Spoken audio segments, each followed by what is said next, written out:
We worry about when he does vote or does something. We ask, we're like, Dad, is it okay? Is it gonna be okay? And he said, yes, it's gonna be okay. I made the right decision and I'm moving on. And I guess we worry about how it's gonna affect him. And I think he worries sometimes how it's gonna affect us or the grandkids, but he never worries about his decision. I feel like he's always thinks about it, he always prays about it before he does it, and he moves forward. And he'll say, when you do the right thing, it's not that hard. But we have had many family meetings where there's been, when he was being in Congress, where there's been a vote coming up, and we've come over here and like, Dad, we hear you're gonna vote this way. Like, that's not gonna be, popular. That you're just gonna be one or two people.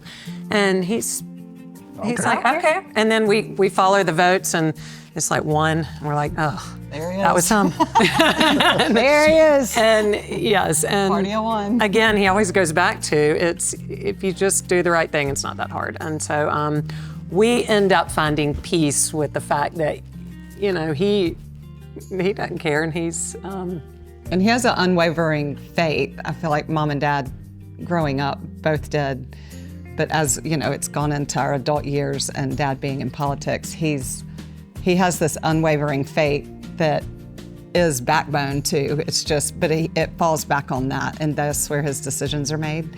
And that's where we don't worry about his decisions. We care, and we care about the ramifications, but he doesn't. So therefore we stand in that faith with him, because he makes the right decision, and it's not that hard to make the right decision. It's just, keyboard cowboys. And there's a funny story. The first time my grandmother, Mimi, went to the State House, Mom, Dad, and Mimi all went, and Mimi was kind of sitting behind Dad, and they were voting on the budget, I believe, that day. And Dad was one of maybe only one or two, a few to vote against it. And so all the names were popping up, all green, voting for it, except a few, and there was Dad in red, and Mimi leaned forward and said, Ralph, why is your name the only one in red? And this other legislator in front of him turned around and said, well, ma'am, he hasn't learned to sell his soul yet. And my grandmother got so fired up, and she said, I'll tell you one thing, he is not going to sell his soul. And so that was just a funny story that, and Dad has not. Well, I think we're very proud of him of that. Yeah, and she wrote a check to donate to his campaign, and I think she told him, she said, if you ever sell your soul, I want every penny of this check back. Yeah. With interest. If you ever get. Yeah. Right. So I don't think Dad's ever forgotten that. No. And my grandfather said the same thing. Yeah. That's the danger of people getting into politics, because it's so easy. They make it so easy to get just wrapped in and sold or sell out. That's the easy way.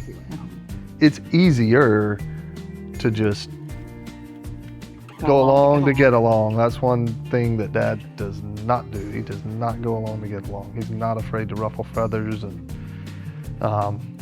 unless he feels like oftentimes he does go with everybody simply because that's what he believes. So.